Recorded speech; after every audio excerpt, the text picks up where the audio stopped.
My friend, well, I lost you. I lost the audio. sorry about that. My friend, Okay. There we go. I welcome. got you now. Yeah, you lost my beautiful voice. Um, my friend, it's a huge honor to have you on our Quebec radio show, Prescription Punk Rock. I mean it. Love the project. There's a lot to talk about. But for people that don't recognize you, who the hell are you? My name is Brandon Hardesty. I'm the singer, songwriter, and guitar player in Bumpin Uglies out of Annapolis, Maryland, which is a punk reggae group. Yeah, there's a lot of fusion into the music. But before getting into that project, I'm curious, let's get back to when you were a kid. How did you start discovering music, and were there people around you that influenced you into that journey? Parents, friends, or whatever? I grew up, so I was born in '86, so I very much came of age in the '90s. I remember the first the first band that like really moved me was Third Eye Blind. And I just, I found out about it on the radio, just like everyone else. And then MTV was like a big part of it. Kind of just grew up with all that stuff. You still there? I lost the thing. Yes. Okay, sorry.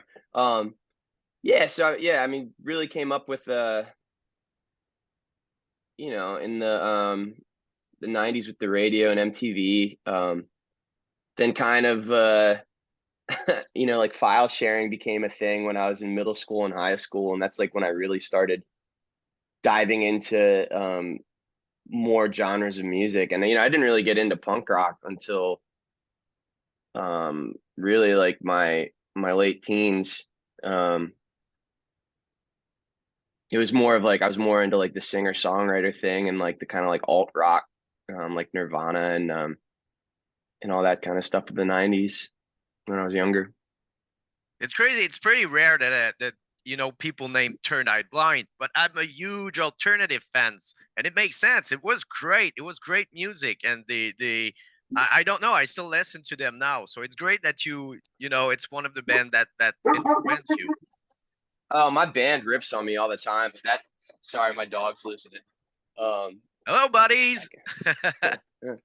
That first Third Eye Blind record, the self-titled was like to this day I think is like just a fucking slamming record. It's one of my guiltiest pleasures. I hate even calling it guilty because I think it's objectively like well done and good songwriting, and it's such like a moment in history. Um, but it's it's pop. It's true. It's true. And those times were great because people were still trying, and that's the good thing about music. I think we're getting back to that now. Artists are less restrained about corporation and everything. There are less money out there. But at the end, I think it's good for the public that it's the band that create, not somebody else that say, "Oh, you should do this or do that." The '90s was great Yeah, about that. They discover a whole tons of garage band that release classic song now that they wrote in their backyard, and I'm sure it's the same with your story. yeah. I mean, I think about that all the time. Like it's a great. I feel like it's never been easier to make music than it is right now because everyone has a home studio. There's no paywall. You don't need like a label. You don't need anyone to like really open the gates for you. If anyone who has a MacBook can really be a producer and figure out how to do it. But that said, there's like a lot more. It's hard to make yourself kind of stand out with all the stuff that's out there as a result of that. Yeah, it's so true. How that project started up, how that crazy idea started up, how you met, Say again. how the bandmates, how did you met, and how that crazy idea merged from you guys. So for me, this is the only band I've ever been in. I started playing guitar when I was 17, and when I turned 21, I started hitting open mics, and I realized really quickly that this was something that I wanted to do, that I got a lot of joy out of. I always liked writing when I was a kid. I like I was entertaining the idea of going into journalism when I was younger. or just doing something with writing. And I started writing songs. I linked up with my bass player, Wolfie, who's the longest member of this band besides myself. I met him at an open mic in Annapolis, where I'm from, in like 2010. Um, and that was like really when the band started touring. We were doing bar gigs around Annapolis. Um, and we would play bar gigs, playing like cover songs, a mixture of like cover songs and our songs, and then reinvesting the money into recording time and getting a van, and then just started going up and down the East Coast, doing bar gigs up and down the East Coast. And we were three piece for a long time. Eventually, as the band grew, I brought on a few other players. TJ, my drummer, I think we started playing together in like 2015. He's like the other longest member at this point, and he was playing in a punk reggae band out of Philly called the Maulers. And it just happened. We kind of went through a Spinal Tap thing where we just had like a new drummer every like year or so for a few years, and then TJ stuck. And it's just didn't look, haven't looked back since. Just kind of grew. At any given time now, we're a 5 to a 7 piece, depending on which of my guys can make it out to the gigs. We just stay busy. I think that every band becomes Spinal Tap right after, their first gig. It's so cliche, Yeah, but everybody, and it's normal, but it's a funny thing. But yeah, I love the Clash because they merge so many styles and they prove to punk rock that it's not just a way of doing it. It's a mentality. It's a way of thinking and try to change things around you. And I think that's why the band is so successful. You merge a lot of style of music together, but with joy. Even if sometimes the lyric can be hard, it brings a lot of joys. And I think it's the kind of perfect soundtrack after what we've been through, for 2 years. I think that everybody wanted to have fun, and it's the perfect fucking soundtrack. Did you feel that there's more people now than before the pandemic? I think people. There was definitely like a boom in appreciation for live music after the pandemic, because I just think everybody realized what they were missing, and how important live music is to people's like mental health and just like their lives in general. So like there was certainly a boom after the pandemic. I think we're kind of on the other end of it now, where because of like the economy, um, there's kind of like almost like there's a recession in live music where it's like it's harder. People have like less disposable income, so it's harder for people to get out to shows. For bands like us, where our tickets, are very affordable. It's like $25 to come see us. So like it's we haven't quite felt it, but you see it at festivals. You see like just like the Black Keys just the other day. I don't know if you saw this, but like they were going on an arena tour around North America, and they had to cancel the whole thing because of like ticket sales and shit. I just keep seeing bands that are like canceling tours because of low ticket sales, but it's bands that are like many tiers above us that have like way more expensive tickets, but it's because of that lack of disposable income. So I think in conclusion, like what you're asking, I think like I like there's the economy of music, and then there's the necessity of what people need out of music. And I think with hard times, which is like what COVID was, and like like a struggling economy, people definitely need the music more than ever. You're right. And there's stuff to write about too. It's such an interesting there's a lot of interesting point actually, because yeah, you're right. I think that what the main street did with the ticket sale kind of kill it, because if somebody has to pay $800 or $1,000 to see their favorite artist and have the VIP and everything, because they would say like, I'm gonna see one show this year, so they spend all the money in that show. They don't go to see like 20, 25 shows a year. So if there's a lot of artists coming to a city, it kind of burned people like the crowd really really quickly, and we see that in Quebec. Like there's less and less people to major show. but people, and I think that's now where it's our job to promote artists like you and share that and saying those guys, it's 25 bucks, 30 bucks, and they got all that energy and those great songs. You're gonna love it, and bring those people to, seeing, more local band, more, accessible band than those huge arena tour. And Ticketmaster and all those company that are doing, like, how they call it, like, I don't know, in French we have an expression, but it's like, you can buy ticket at 100, at 60, at depend on when, on how, or whatever. Yeah. I think it's gonna end. It's not working. Well, they just in America, Live Nation's like one of the biggest things for that, and they're trying to they just brought some sort of litigation towards them to like break up the monopoly that they hold on it. So hopefully that helps. Because it's just ridiculous like how the whole experience of going to a show has become like there's just all sorts of crazy expenses that it's like where's that even where's that money even going? Like what does that do? And it's like it's not going to the artists. It's just I don't know. The Yeah, whole the that's whole the like thing. Like, there's people, so many. there are so many people that are so greedy right now, but you don't leave with money. When you die, you don't leave with six car and the house and your ego. You're living with connection with people you made around you. So, I don't know. It's but you're right. Music is what it's important in the equation, and we should do that for the music. And yeah, it's sad, but it will end. I'm maybe a naive person, but I think it will end very very quick, because like you see you see lower crowd and lower crowd, so they're gonna realize they need people. So yeah, and at the end they're selling tickets at 25 bucks the day of the show because there's nobody who bought it.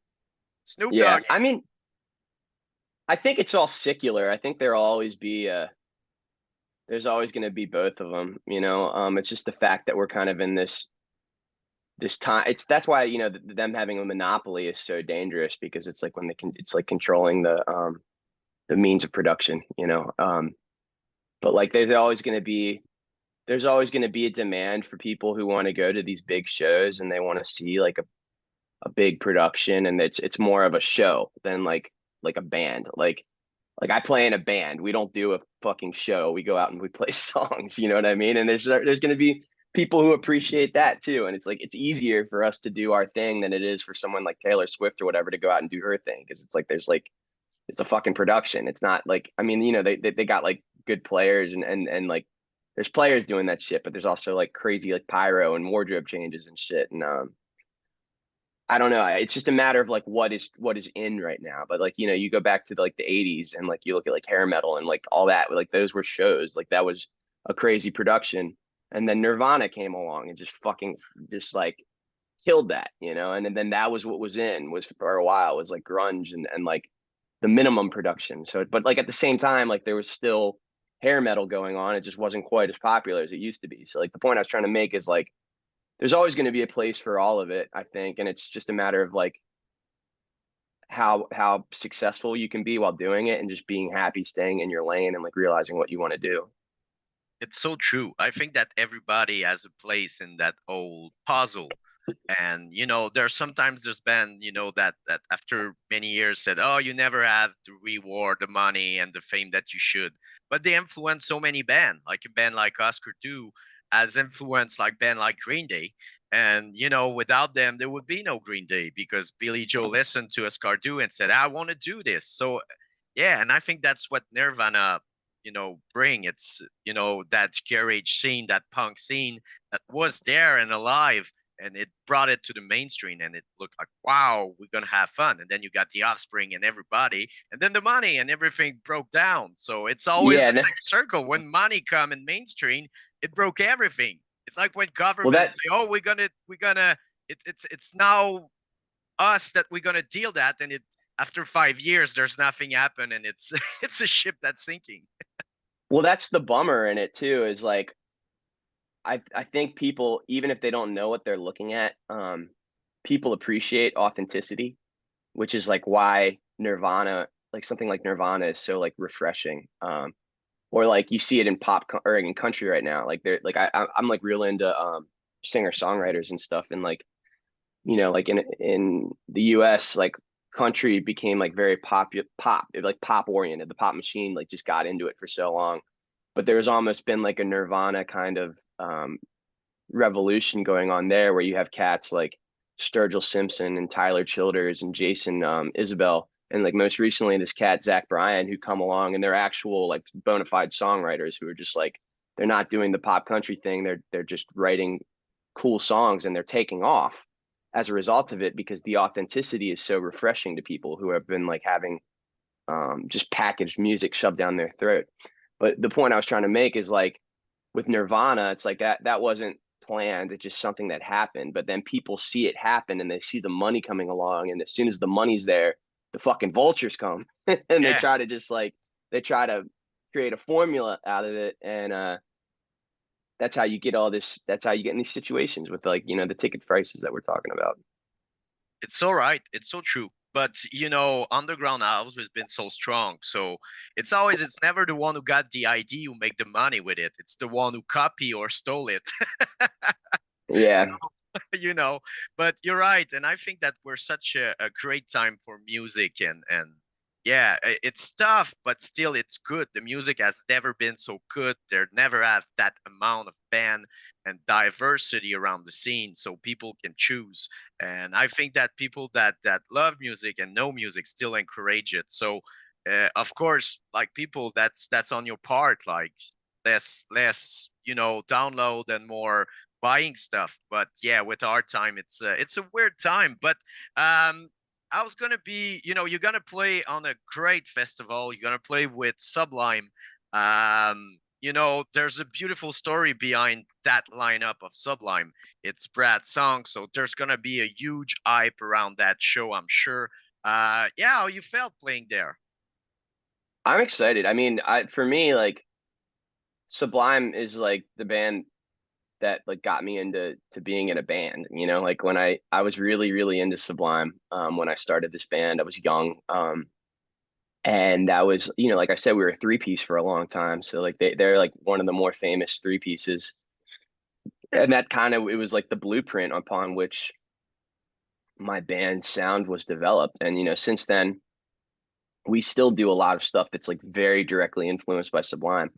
We also do a lot of other weirder stuff too. Like we kind of are all over the place with what we do sonically. But for me, like I just, I never had the chance to really see Sublime. He was dead before I did it, but it's like this is, I think, going to be the closest thing I've ever gotten to seeing that band because it's got the original rhythm section.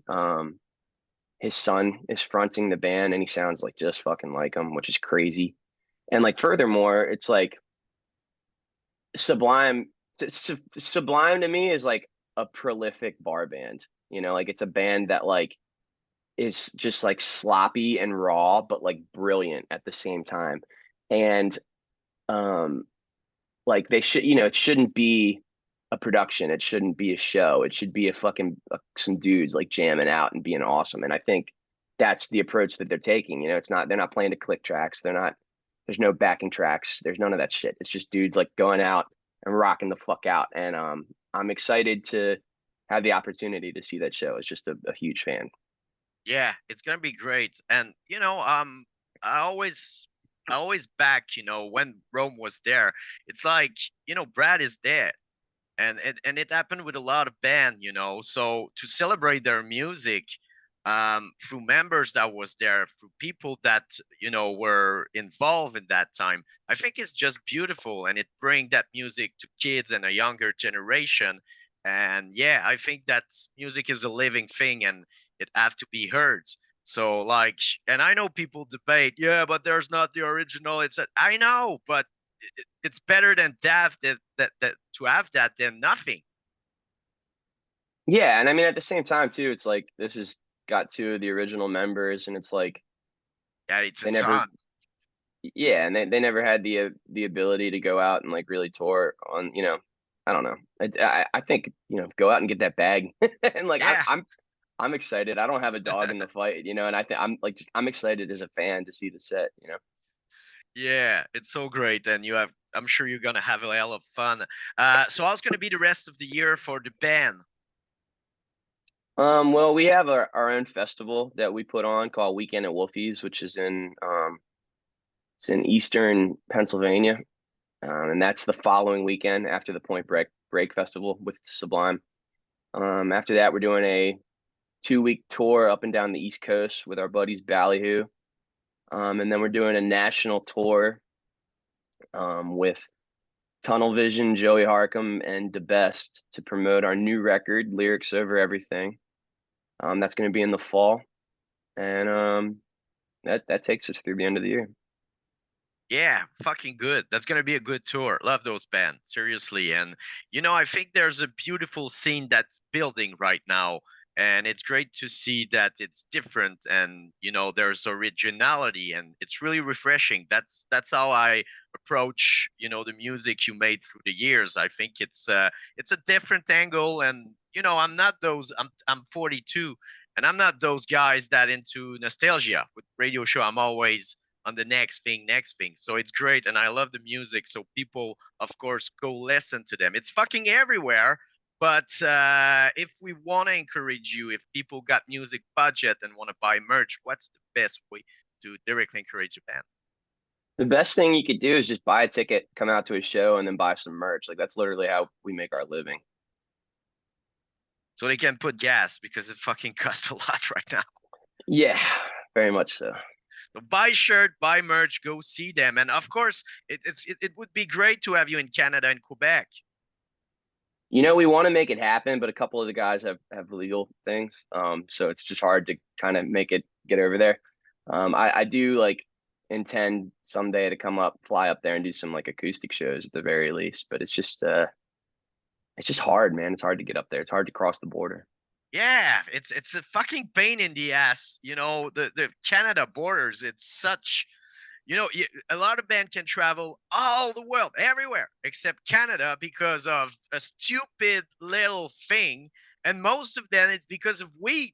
They got caught with Yup. weed or whatever, and it's legal here, but we don't allow them because of they got a case in the U.S. and we're like, oh no, but it's fucking legal. Who fucking cares? He smoked weed like 25 years ago. But we did. I used to work with the Rock Fest with Alex Mardell, and they did hire like a team of lawyers, and they find a kind of way to bring the band for like working time, and they accept it. And but yeah, we have to do something for that. There's so many bands that cannot come our way because of that, and like people want to see them. We want to see you. Yeah, I mean, we would love to come to Canada. It's just at this point, it's kind of more of a headache than it's worth. So people go listen to the music, man. Thank you for your time, Brendan. I appreciate it so much. Yeah, man. I'm sorry for the little problem with the camera and everything. I don't know what happened today the first time, but thank you, and I hope to do a part two with you later when there's something new. Appreciate it, brother. Thank you. Thank you, Brendan. Bye bye. See you. Prescription is what you need. No more inhibition, set yourself free. Just let go, that's my only plea. A punk rock prescription is what you